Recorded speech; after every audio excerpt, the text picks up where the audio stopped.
जोहार फ्रेंड्स, बहुत बहुत स्वागत है आप सभी के अपने YouTube चैनल जोहार झारखंड स्टडी में। दोस्तों, आप सभी को पता है कि सुप्रीम कोर्ट में जेटेट वर्सेस सीटेट का मामला चल रहा है और मैंने आपको पहले ही कहा है कि झारखंड में ये शिक्षक बहाली को कोई रोक नहीं सकता है। एग्ज़ाम को चाहे जो कुछ भी कर ले, एग्ज़ाम रुकने वाला भी नहीं है और रिजल्ट भी आएगा। आप सोच रहे होंगे रिजल्ट पे तो सुप्रीम कोर्ट ने रोक लगाया है।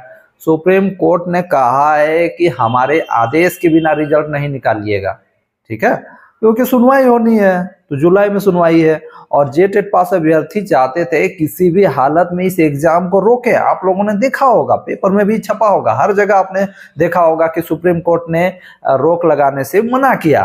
तो किसकी जीत हुई? तो किसकी जीत हुई? सीटेट पास अभ्यर्थियों की जीत हुई।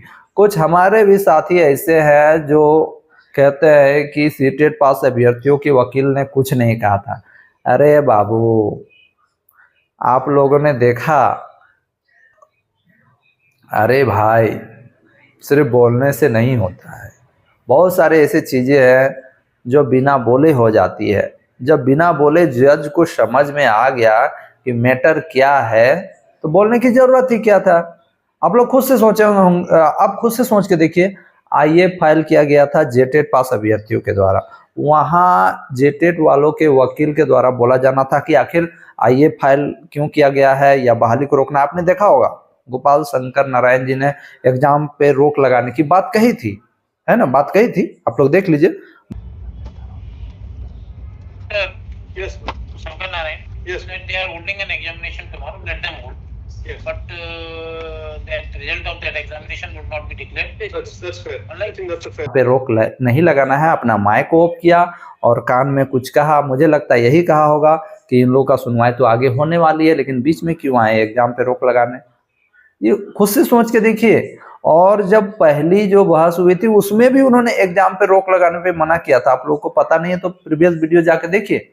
फर्स्ट में भी ये लोग चाहते थे कि एग्जाम नहीं हो, आप लोगों ने खुद से देखा होगा।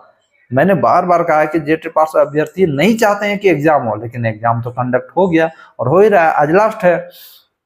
और एग्जाम लिखने के बाद बहुत सारे छात्र हमें कॉल कर रहे हैं कि हम लोग भी सहयोग करेंगे। बिल्कुल, आप सभी को सहयोग करना है।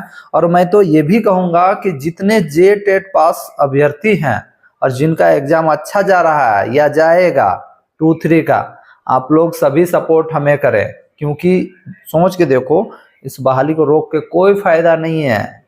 ना कोई आपका दोस्त है, ना कोई आपका दुश्मन है। आपको खुद के लिए लड़ना है, आपको खुद का बहाली चाहिए, ठीक है? कोई आपका साथ नहीं देने वाला है।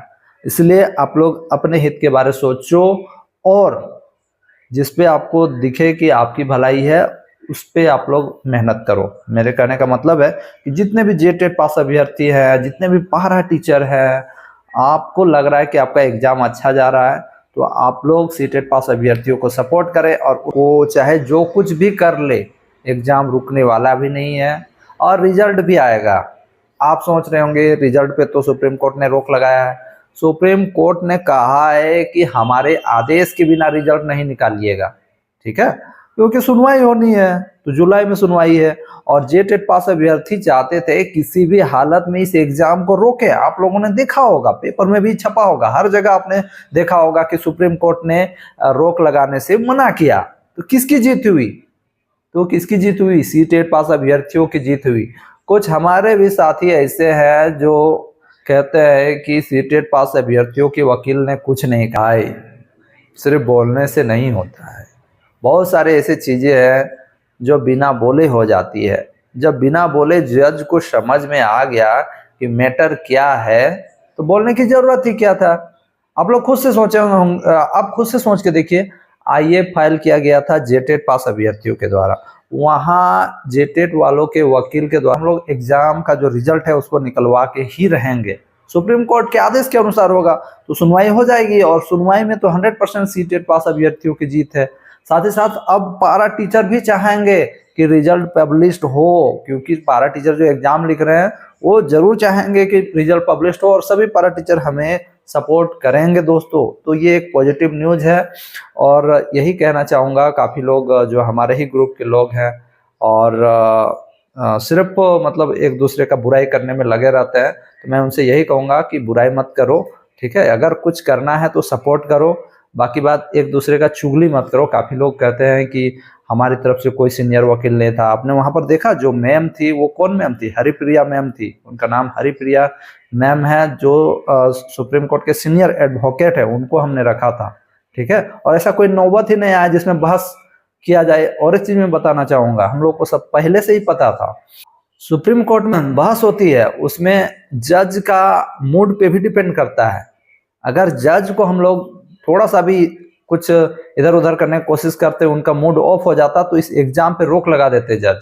इसलिए इस एग्जाम पे रोक नहीं लगाए जज, क्योंकि उधर के जो एडवोकेट थे वो चाह रहे थे कि बातों को उलझाया जाए, लेकिन हम लोगों ने चालाकी से काम किया, वहां पर कुछ ऐसा काम नहीं किया। जज ने खुद इस बात को समझ लिया और उन्होंने खुद कहा कि अभी इस बहाली पे रोक हम लोग नहीं लगा सकते हैं, एग्जाम पे रोक नहीं लग सकता है। हाँ, रिजल्ट पब्लिश्ड होगा तभी जब इधर निर्णय आएगा। तो ये अच्छी बात है, और अच्छी बात ही है, इसमें कोई बुरी बात नहीं है। हम लोग तो जीत ही रहे हैं, सीटेट को कोई बाहर नहीं कर सकता है भाई। अब बहुत सारे इसमें रीजन है।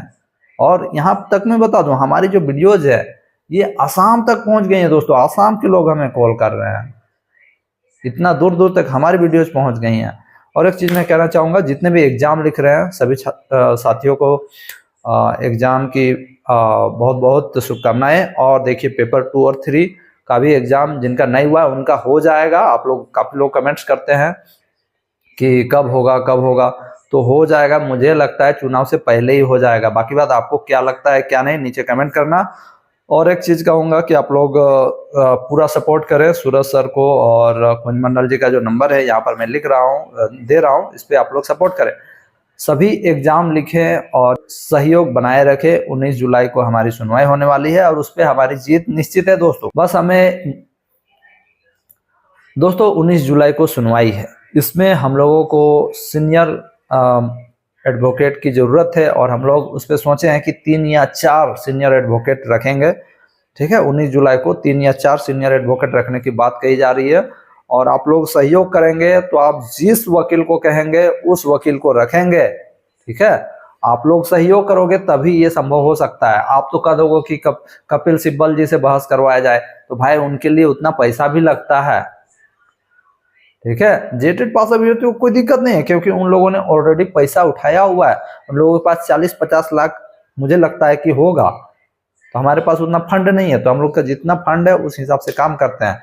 और लेकिन फाइनल में ये जो हम लोग का जुलाई में सुनवाई होगा, इसमें हम लोग बहुत ही जोरदार तरीके से जाएंगे और हम लोगों का जीत उस समय होगा, ठीक है दोस्तों। आप लोगों से विनती है कि आप लोग सपोर्ट करते रहें और एग्जाम अच्छा से लिखें।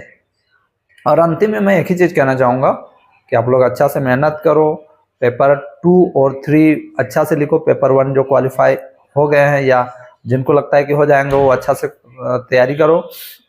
सभी को मेरी शुभकामनाएं रहेंगे। और पेपर 2 में यदि खोटा रखे हो तो हमसे नोट ले सकते हो। मैंने इसका प्राइस घटा के 99 कर दिया, ठीक है। काफी लोगों ने ले लिया है और इससे आपको बहुत ही फायदा होने वाला है, क्योंकि पेपर 2 आपका मेरिट लिस्ट में जुड़ेगा, मेरिट में उसका मार्क्स जुड़ेगा, जबकि पेपर 1 का नहीं जुड़ेगा। तो दोस्तों इसी के साथ इस वीडियो का अंत करते हैं, मिलते हैं नेक्स्ट वीडियो में। तब तक के लिए जय हिंद, वंदे मातरम, जोहार झारखंड।